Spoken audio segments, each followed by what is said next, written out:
I remember watching Man United come to Filbert Street, the reserve football. We had to open up the whole stadium. It was Scholesy, Butty, Nevs. We opened the whole stadium, we had 21,000 for that game.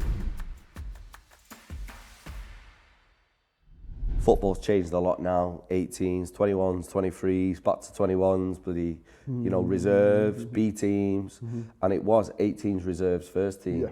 So what was the stepping stone for you then from 18s to go to play professional football? I went 18, so at 16 I left school, and then what would have been May or July we join up, don't we? Then I played pre-season first team. I played a pre-season and got injured. But then obviously I think my cartilage came back with the 18s. By this time, because I'd played 18s football for probably about six to 8 months, it was fairly easy for me. Because I was a big lad as well, and I was very quick. And I knew how to utilise my body quite well. So I came back from injury. It was like a 9-week rehab. Came back, scored 4 in the first, scored 4 in the second, 3 in the third game. And then they were like, yeah, go on, you're going. So I went with the reserves. And then once I was with the reserves for a bit, then ended up being with the first team. And I think that was when they slowly started to move away from the reserve team football then anyway. But I'd already jumped into first team because reserves was really good in the sense because it was first team players. Men boys, yeah. You first had team players. the I remember watching Man United come to Leicester, right? Come to Filbert Street, and we used to do Monday night football, the reserve football. We had to open up the whole stadium. It was Scholesy, Butty, Nevs, and that. Becks. Yeah, I think Becks might have been on loan. Oh, was he? Yeah. He might have been on loan at the time because I don't think he was there. But I remember Scholesy being there, etc.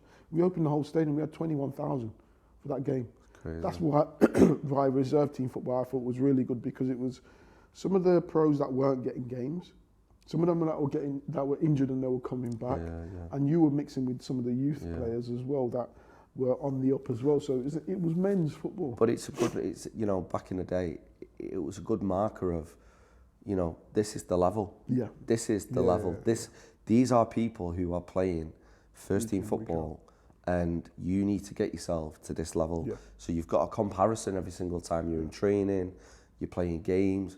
The opposition, the way the opposition treat you is completely different.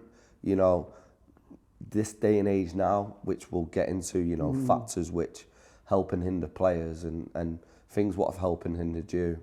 But these lads are going on pitches and they've probably spoke to each other 10 times through social media now, so which is you've got respect. But back in the day, when I've spoke to a lot of ex-players, I've spoke to people who I've known who played the game, you were up for every game. Yeah, you weren't going, oh, I know him, he's a good guy. You're going, we're going to win. And that mentality was. It's different though, isn't it? Because we saw it as a battle every game that we went onto the pitch, and that came from youth and from Sunday League as well. Because you could be at this team with your schoolmate, and they could be at that team, and you could be playing school football together on a Saturday, and it's a war on a Sunday. Yeah.